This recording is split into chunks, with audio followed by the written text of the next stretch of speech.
이거 파리쿵님이 보내주셨나요? 맞아요. 파리쿵님도 보내주셨고 저도 파리 경기를 좀 봤었고 네. 그래서 파리쿵님 기반에 저도 이제 제 나름대로 사견을 좀 섞어서 파리 시즌 전반기 결산을 해봤습니다. 파리 생제르맹. 네. 사실 그러니까 저희가 뭐 본격적으로 들어가기 앞서서 파리 전반기는 좀 실망스러웠다라고 보는 게 맞겠죠? 매우 실망스럽죠.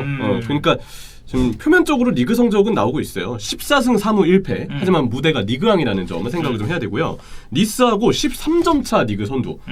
아마 리그 우승은 따는 당상입니다. 그리고 리그 우승을 못한 파리는 그 시즌 실패이기 때문에 그 지난 시즌에 실패를 했죠. 네. 그 조금 놀랍긴 했지만 그래서 올 시즌은 리그 1위는 충분히 할 것 같은데 문제는 이 14승 3무를 한 경기 결과들조차도 내용적으로는 좀 좋지 못한 경기들이 다수 있었다. 일단 그거죠. 결과만 놓고 보면은 14승 4무 1패? 네. 그리고 리그 지금 2위랑 13점 차로 리그 선두? 이거 그럼 레이스 끝났네. 파리 잘하는데? 이렇게 볼 수 있지만 이걸 디테일하게 봤을 때는 아쉽다. 맞아요. 파리라는 타이틀을 달고 이 정도 경기라고 보면 아쉽다라는 얘기죠. 그리고 컵 대회 성적을 보겠습니다. 챔피언스리그 조 2위 이제 레알 마드리드를 이제 만나게 되는데 조 2위가 그래서 아쉽죠. 부담스럽죠. 네. 그리고 레알 마드리드 쪽으로 저는 조금 더 쏠린다고 봐요. 맞아요. 이 대진은. 그래서 조 1위를 해서 맨시티가 2위로 좀 가게끔 만들고 그래서 파리 생제르맹이 좀 유리하게 16강 대진을 만났어야 되는데 맨시티는 스포르팅을 만나는 반면 파리 생제르맹은 무려 강적 레알 마드리드를 만난다는 점에서 조 2위의 타격은 매우 크다고 볼 수가 있겠습니다.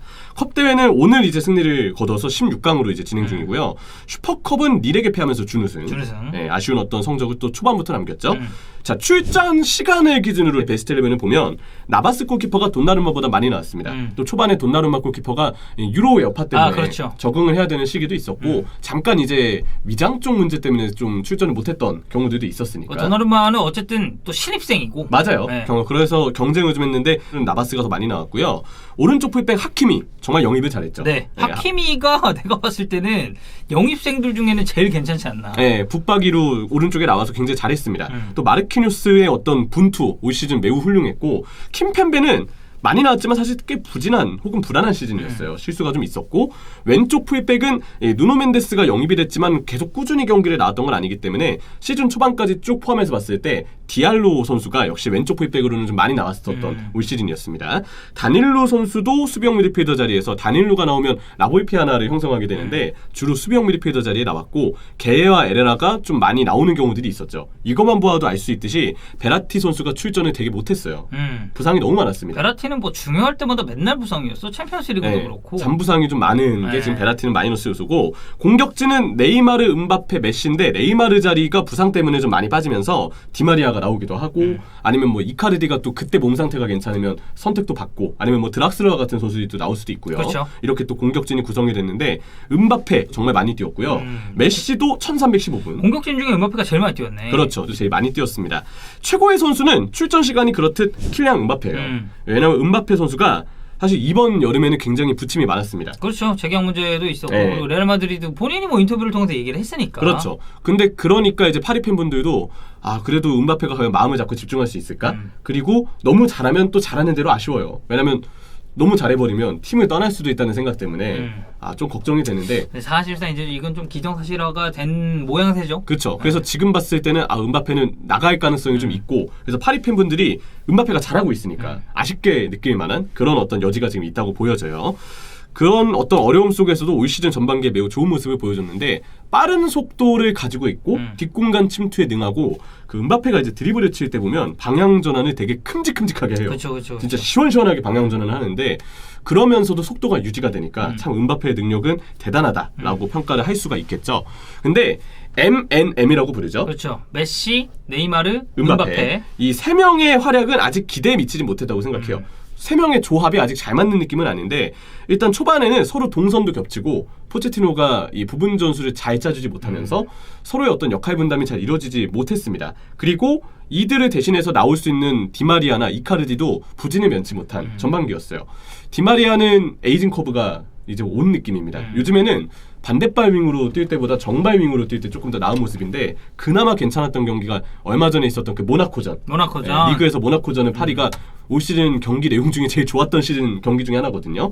디마리아 선수가 그땐 괜찮았지만 전체적으로 보면 오른쪽 윙으로 나왔을 때 예전보다는 좀 떨어지고 있고 이카르디는 그냥 장부상 때문에 나오는 빈도가 많지 않았어요. 맞아요. 뭐 베라티도 그렇지만 이카르디도 만만치는 않았죠. 네, 그런데도 음바페는 팀에서 가장 많은 15골을 득점했는데 챔피언스 리그에서 4골이고요. 4골. 리그에서 9골, 또 컵 대회에서 2골입니다.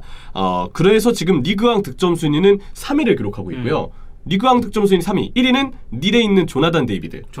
네. 그리고 2위는 지금 모나코에 있는 벤 예데르 선수가 송영주와 벤 예데르. 맞아요. 네. 12골과 10골 차지하고 있습니다. 네. 근데 이제 음바페 이외 자원들의 득점력은 조금 아쉬웠어요. 메시는 이제서야 조금 팀에 적응한 느낌인데 메시가 지금 리그 한 골이죠. 맞아요.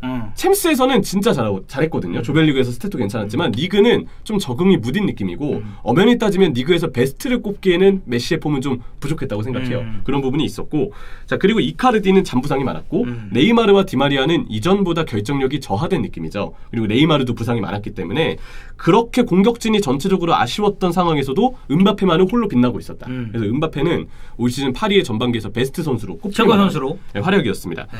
최악의 선수는 두 선수를 두고 고민을 했어요.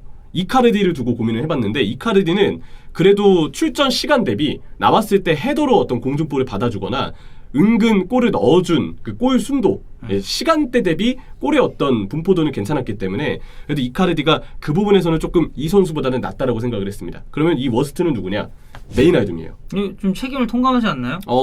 이제 우리 선수 아니긴 또 통감하지 않습니다. 아 그래요? 네, 우리 팀에서도 보여줄 건 다 보여줬어요. 네. 나쁜 모습도 많이 보여줬기 때문에. 좋은 모습도 뭐 있었고. 맞아요. 네. 근데 계약 만료로 떠났고 FA로 데려왔죠. 그렇지. 네, 그래서 FA로 데려온 파리의 잘못이라고 네. 하기는 좀 미안하긴 합니다. 네, 사실. 파리 잘못. 네. 이명철 오피셜. 네, 아니요. 베이날둠 영입은 네. 파리의 잘못이다. 농담입니다. 네. 네. 파리 경기를 좀 보면서 정이 많이 들었는데 오히려 좀 안타까워요. 베이날둠도 싫어하는 선수는 아닙니다. 개인적으로 되게 좀 열심히 뛰고 그리고 좀 이 선수는 스탠스 자체가 좀 긍정적이죠. 맞아요. 항상 웃고 맨날 있어요. 웃고. 그리고 이제 중요할 때 골도 넣어주는 선수여서 그래서 좀 좋아하는 마음이 있는데 안타깝죠. 폼이 많이 떨어졌습니다. 파리에서는 베라티라는 훌륭한 이 뒤에서 빌드업과 수비를 도와줄 수 있는 선수가 있고 또 에레라, 게이의 단일로 수비를 좀 받쳐줄 만한 중앙 미드필더 자원은 다 있기 때문에 아마 파리는 영입할 때 좀 더 네덜란드 대표팀에서처럼 좀 더 앞선으로 경우는 앞선으로 약간 공미나 혹은 박스로 침투해서 순간적인 득점을 노리는 이런 어떤 옵션으로 좀 기대하고 영입을 한 것 같아요. 근데 훨씬 더 리버풀 때보다 폼이 떨어졌습니다. 그러니까 이 선수가 확실히 파리에서는 박스 침투의 역할을 부여받아서 침투를 하기는 해요. 근데 볼이 안 오는 타이밍에 박스 침투를 하고요. 볼이 오는 타이밍에는 볼 잡으면 스트레스를 안깁니다. 어떤 느낌인지 아시겠죠? 엄청난 선수군요. 그러니까 볼이 안 와요. 근데 보면 박스에 침투해 있어요. 네네. 그러니까 아무런 영향력이 없는 거고 볼이 와요. 그러면 베이나둠이 볼 잡잖아요. 그러면 이 가림막이 갑자기 이렇게 딱 발동을 합니다. 사실 그 볼 잡았을 때 이제 그 가림막 발동하는 선수가 토트넘에 가면 있거든요. 맞아요. 레길론이라고. 레길론도 네. 있어. 근데 그 바이나둠은 이제 또 하나 새로운 표현을 좀 하면은 그 이제 잡을 수 없는 아이언맨 수트의 시야라고 생각하시면 돼요. 딱 이 정도만 보이는 거예요. 그냥 진짜. 딱 그 앞에만 보이는 거구나. 네, 그러니까 볼 잡으면은 진짜 아무런 그 어떤 느낌 없이 진짜 좁은 공간 내에서 맴돌다가 볼을 뺏기거나 이상한 백패스가 나가거나. 온더볼 상황에서 좋지 않아요. 네, 그러니까 동료하고 호흡이 맞을 리가 없고요. 전진 패스가 나갈 리도 없습니다. 저는 그래서 베이나둠의 경기가 나올 때마다 좀 워스트였던 경기들이 많았다. 지워진 경기들이 많았다고 생각을 하고요. 그나마 챔피언스리그 라이프치히전에 멀티골을 넣었고 17라운드 랑스전 마지막 상황에서 헤더골을 넣으면서 그래도 여전한 그 클러치 능력은 보여줬어요. 근데 그래도 활약은 저조했다. 전체적인 폼을 봤을 때. 근데 바이나이돔을 최악의 선수라 얘기했지만 시즌에 영향을 미친 정도가 크다고 생각은 하지 않습니다. 왜냐하면 파리는 올 시즌 전반기를 봤을 때 최악의 선수를 꼽기보다는 굳이 따지면 감독을 비판하는 게 그렇죠. 좀 더 내용상의 비중이나 의미가 크다고 볼 수 있거든요. 그래서 전반기 영입평가와 함께 감독평가도 쭉 한번 이어가 보겠습니다. 전반기 영입평가를 해보면요. 하키미 오른쪽 공격 옵션으로 아주 탁월한 최고였고. 공격력을 보여줬고 누노 멘데스 수비 집중력은 여전히 아쉽지만 공격력은 꽤 괜찮은 자원이죠. 누노라는 이름의 선수들이 공격을 좀 잘하는군요. 누노 타바레스. 아스날의 누노도 사실 공격은 괜찮거든요. 아스날의 타바레스, 파리에는 멘데스입니다. 감독 누노는 공격이 굉장히 아쉽습니다. 누노 에스피리투 산투가 되죠. 장기적으로 기대해볼 만한 자원이기 때문에 그래도 영입을 하는 부분에서는 의의가 좀 있는 것 같고 메시 전반기에는 적응기라고 생각해요. 근데 결국 후반기 때 결국 메시에게 기대하는 건 후반기 챔피언스리그 토너먼트와 같은 중요 무대에서요. 리그에서 만약에 지금 조금 못하고 챔피언스리그에서 하드캐리 하잖아요. 그러면 영입 잘한 거예요. 맞아요. 다행히 이제 갈수록 좀 폼이 올라오고 적응하는 모습을 이제 보여줬기 때문에 메시도 이제 후반기 때 활약이 좀 중요해졌다. 이렇게 얘기를 좀 하고 싶고요. 돈나룸마 나바스와 경쟁 중인데 나올 때마다 안정적이었습니다. 또 나바스 골키퍼의 단점이 키가 좀 작다는 데 있는데 그쵸. 돈나룸마는 매우 크죠. 그래서 볼에 대한 어떤 리치가 길고 무엇보다 페널티킥을 잘 막는다는 점에서 돈나룸마도 충분히 좋은 영입으로 평가할 수 있습니다. 무엇보다 FA였어요. 네, 맞아요. 그리고 바이나르둠을 앞에 다뤘고요. 네. 라모스 리그왕 2경기, 컵대회 1경기. 라모스는 사실 평가하기가 좀 그렇죠. 네, 근데 이거 평가 굳이 하자면 나쁜 쪽으로 평가해야죠. 나쁜 쪽이죠. 왜냐면 너무 못 나왔잖아요. 네. 근데 나왔을 때 보면 야 진짜 라모스 살아있다 이 느낌을 줬어요. 그 경기를 봤거든요. 라모스가 이렇게 나왔다 그래서 이건 좀 다시 보기로 봐야 되겠다고 봤는데 약간 킴펜베 쪽의 그 센터백 운용을 보다가 라모스 쪽의 운용을 보니까 되게 이 사람 와 하는 느낌이 좀 들었어요. 그런 수비력적인 것뿐만 아니라 뭐 조율, 뭐 리딩, 빌드업. 네. 빠지는 게 하나도 없으니까. 그 경기에서 어땠냐면 볼 운반하면서 자기 진영 넘어서 상대 진영까지 쭉 한번 올라간 다음에 공격 관여를 하더라고요. 라모스 근데 레알에 있을 때도 그런 거 많았잖아요. 자기가 선호하는 플레이, 존나 올라가고 선호하는 플레이를 해줬고 결국 이제 라모스한테도 기대하는 거 후반기 때는 제발 부상 없이 핏을 좀 찾아서 자기 장점 좀 유감없이 보여줘라. 아니 난 그래서 이런 거 이제 딱 볼 때마다 좀 느껴지는 건 페레스 안목이나 물론 이제 뭐 내보내기로 한 선택 페레스만의 결정은 아니었겠지만 라모스 못 나왔죠. 네. 거의 전반기 다 날렸습니다. 바란 장기 부상 끊었죠. 근데 사실 이 둘 나갔을 때 레알 처음에 이거 어떻게 하려고 그러냐. 맞아요. 왜 주전 센터에 둘 다 내보내냐. 그리고 하필 그때 알라바가 그렇게 폼이 좋을 때도 아니야. 그렇죠. 근데 알라바 밀리탕이 지금 개질이거든요. 맞아요. 네, 그리고 이거 보면은 역시 빅클럽들은 진짜 보는 안목이 있구나라는 생각이 좀 들더라고. 결국 그 레알의 예상대로 아마 예상하고 이렇게 보내지 않았을 거예요. 그랬겠지. 라모스는 전반기 땐 부상이 많았는데 후반기 땐 꼭 그러면 안 되고요. 조금 이제 더 기대해 볼 수 있는. 이 선수한테 기대하는 거 결국 이제 챔스 토너먼트에서 그렇죠. 파리가 특히 조금 열세 놓인 순간에 헤더골 하나. 결정적인 그런 클러치 능력. 클러치 능력 이걸 보여줘야 돼요. 네. 그래서 메시와 라모스 같은 선수들은 이제 후반기 활약이 더 중요하다. 좀 더 큰 무대에서의 활약이 중요하다고 보시면 이 얘기를 되겠습니다. 좀 하고 싶습니다. 자 감독 평가로 넘어가야 되는데 오늘의 메인 주제입니다. 자 포체티노 저는 낙점을 주고 싶어요. 네, 진짜 경기 플랜에 일단 변화가 없습니다. 올 시즌 내내 경기 내내 수비에서의 문제와 중앙 미드필더를 활용하는 이른바 중원 활용 문제가 반복이 됐어요. 그리고 이런 문제가 반복되는 동안에 그러면 어쨌든 파리의 중요성은 사실 리그 경기보다는 챔스고 그쵸? 챔스도 조별리그보다는 이제 진짜 실전이라 볼 수 있는 토너먼트가 중요합니다. 그러면 후반기에 대한 어떤 그 장기적인 안목을 두고 전반기 아니면 리그 경기에서라도 좀 전술 실험을 했어야 돼요. 포메이션 실험을 했습니다. 뭐 4-3-1-2도 쓰고 4-4-2도 쓰고 아니면 뭐 저 약간 3-4-3에 가깝게 백스리도 쓰고 굉장히 다양한 전술 운용을 했는데 근데 포메이션만 바뀌었을 뿐이지 전술적인 기조는 크게 달라지지 않았어요. 그래서 저는 포체티노의 이러한 시도가 전술 실험의 목적을 둔 시도라고 보기는 좀 의미가 떨어진다고 보고 그렇다면 중요한 후반기를 앞두고 전반기 때는 조금 전술적인 실험을 두고도 많은 테스트를 해봤어야 되는데 그 전술적인 실험의 시도가 크게 없었다. 저는 이렇게 좀 진단을 그러니까 차라리 만약에 중원에 그렇게 조합을 못 찾을 거였으면 그리고 중원 경기력을 못 찾을 거였으면 실험이라도 해가지고 다양한 시도를 했어야 됐는데 그것조차도 안 됐다. 맞아요. 포메이션 변화만으로 저는 실험이라고 평가하고 싶지 않습니다. 그래서 그런 부분에서 저는 이렇게 좀 평가를 하고 싶고 인터뷰에서는 이 파리쿵님이 이거는 좀 보내주셨어요. 이 포체티노 인터뷰에서 불만스러운 부분이 맨날 아직 자리 잡고 있는 중이다. 시간이 더 필요하다. 라고 얘기를 했다더라고요. 이러면 이제 팬들 복장 터지거든요. 네, 근데 이거에 대해서 파리쿵님도 그렇고 팬들도 그렇고 진짜 복장 터지는 그런 상황이라고 합니다.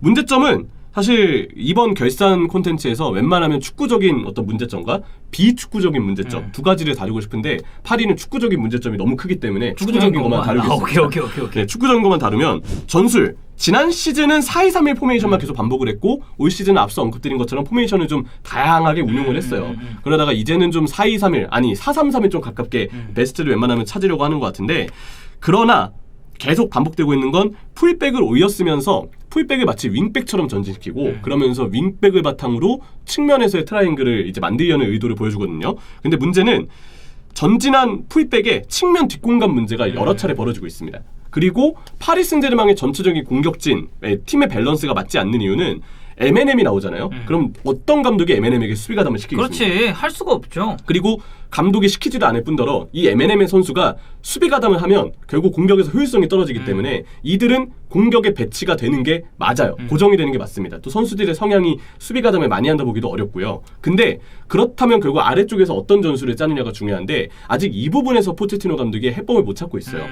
M&M이 동시에 출격했을 때 그러면 4명의 백포와 3명의 중앙 미드필더만으로 밸런스 유지를 해야 되는데 풀백은 오히려 쓰잖아요. 포체티노의 성향상 풀백을 오히려서 측면 공격을 지원합니다. 왜냐면 토트넘 때도 그랬으니까. 그러면 중앙 미드필더의 어떤 밸런스 역할이 중요한데 에레라 게예가 많이 나왔지만 사실 이들의 폼이 시즌 내내 일정치 못하고 무엇보다 포체티노는 이들의 수비 그 간격을 보면 횡적으로 굉장히 좁혀서 웬만하면 박스 쪽에 수비 숫자가 많이 두고 그래서 박스에 수비 숫자를 많이 두는 형태로 상대 공격을 막으려고 하고 있어요. 근데 그러면 너무 수비가 중앙 쪽으로 당겨져 있기 때문에 측면 쪽에 넓은 공간을 줄 수밖에 없고 맨시티가 그 챔피언스리그 두 번째 맞대결 때 보면 좌우를 넓게 쓰면서 어차피 파리가 측면 공간을 계속 내주니까 그쪽을 계속 전환으로 왔다 갔다 하면서 경기 내용적으로 압도를 했거든요. 그래서 이런 부분들을 보면 포체티노는 수비에서의 횡간격에 틀림없이 문제를 안고 있고 풀백을 올렸으면서 측면 뒷공간에 문제가 벌어지고 M&M이 수비 가담을 안 하니까 중앙과 백후에 과부하가 생긴다는 문제점이 있는데 그럼에도 불구하고 여전히 수비적인 전술에서는 해법을 못 찾고 있다. 네. 이거 해법 찾으려면 중앙 미드필더 간격도 좀 벌려보고 아니면 뭐 백스리를 실험적으로 아예 고정적인 백스리를 써보고. 근데 맨날 그게 그러니까 똑같은 것만 반복을 하고 맞아요. 있으니까 문제라는 거죠. 저는 그래서 백스리도 생각을 해봤는데 막상 초반에는 백스리를 좀 썼지만 M&M이 확실히 갖춰지고 나서부터 백스리 실험도 잘 안 하더라고요. 이런 거 보면은 좀 포체티노의 실험이 그래서 더 부족했다. 이런 얘기를 좀 하고 싶고요. 공격도 마찬가지죠. 중원 활용을 잘 못합니다. 베라티아 같은 선수들의 개인에게만 의존하는 빌드업이 나오다 보니까 결국 U자 형태로 빌드업이 좀 빠질 수밖에 없고 철저하게 윙백에게 볼이 주어져서 팀이 좀 전진이 되잖아요. 그러면 하프라인 지점까지는 풀백의 개인 역량으로 올라가요. 근데 그 위쪽에서는 M&M 이들 중에 한 두 선수가 나오건 한 선수가 나오건 개인 역량에만 의존을 합니다. 그러니까 개인 역량에 쪽에서의 세부 전술이 조금 떨어진다라는 얘기네. 그러면 네이마르, 메시가 동시 출격을 하면 둘의 프리롤적인 역할에만 의존을 해야 되다 보니까 둘이 서로 그냥 좀 좁게 유지해서 중앙 쪽에서 볼을 받으려고 하고 있어요. 그러면 쓰리톱의 폭도 너무 좁아져서 결과적으로 측면 공격을 윙백에게만 의존하게 되고 그러면 파리 공격을 너무 중앙 쪽에만 이제 치우쳐 있으니까 상대가 쉽게 막을 수 있다는 걸 뜻하거든요. 개인 역량에만 파리 생제르맹의 공격이 기대고 있다는 거는 이 또한 철저하게 포체티노의 공격 전술 운용에 문제가 있는 거다. 근데 여기에 또 베라티 부상, 네이마르도 부상 있고 라모스 못 나오지, 또 이카르디도 부상이 있지. 맞아요. 이러다 보니까 약간 설상가상 느낌도 좀 있고. 네, 그래서 포체티노의 전술 문제 그리고 스쿼드적으로는 이 부상자가 많은 문제. 이 지금 아까 덕현 형이 얘기하신 4명의 선수가 필요할 때 계속 빠지고 있어요. 그리고 후반기 때 챔스 토너먼트에서도 이 선수들이 과연 그때는 부상을 안 당할까? 사실 모르겠습니다. 빈도를 봤을 때는 의심이 좀 되고 이 베르나트는 올 시즌 베르나트도 있어. 장기 부상에서 돌아왔는데 원래 장기 부상에서 돌아온 선수가 돌아온 직후에는 짜잘한 잔부상에 시달리는 경우가 뭐 있어요. 햄스트링 있는 경우도 있고 뭐 종아리 부상 있는 맞아요. 경우도 있고 뭐 그러다 보니 코나테도 그 장기 부상 당하고 지난 시즌에는 좀 잔부상이 있었는데 올 시즌 이제 확실히 털어낸 다음에는 쭉 뛰고 있잖아요. 그쵸. 그런 것처럼 베르나트가 지금 햄스트링 쪽 올라오긴 했지만 이건 아마 장기 부상 여파인 것 같아요. 그래서 근데 어쨌든 베르나트도 올 시즌은 몸 상태 관리에 조금 어려움을 겪을 수 있다. 그렇다면 파리의 전체적인 스쿼드가 부상자 때문에 어쩌면 후반기 때 힘을 발휘하기 어려울 수도 있다는 점 또한 문제점으로 지목을 해야 될 것 같습니다. 뭐 어쨌든 파리는 전반적으로 봤을 때 이 전반기의 퍼포먼스를 보면 아쉬웠고 후반기 어쨌든 챔피언스리그 토너먼트는 나갔으니까 리그는 아마 레이스가 거의 끝난 것 같아요. 챔피언스리그에서 어떻게 되느냐에 따라서 후반기 평가가 달라질 수는 있을 것 같습니다.